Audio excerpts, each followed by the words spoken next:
All right, let's discuss filtering out information.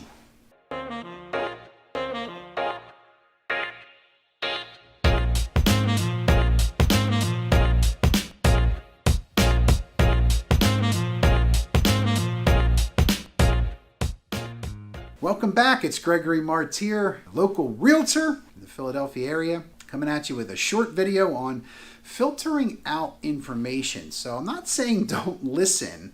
I'm actually saying listen very closely and listen intently.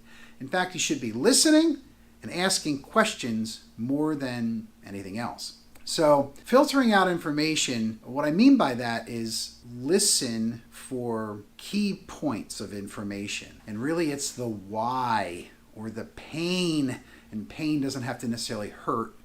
Motivation, if you want to call it.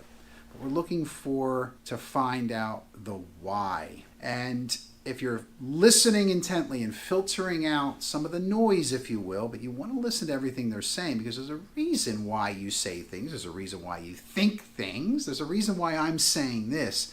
It's important to be critically aware of what you're hearing and asking more poignant questions, more to the point questions. So filter out information, it'll take you a long way. Thanks for stopping out. If you liked the video, hit subscribe, hit like, hit the bell. And if you didn't like it, that's okay too. Make a comment down below. If you want to discuss it further, hit me up. Have a great day.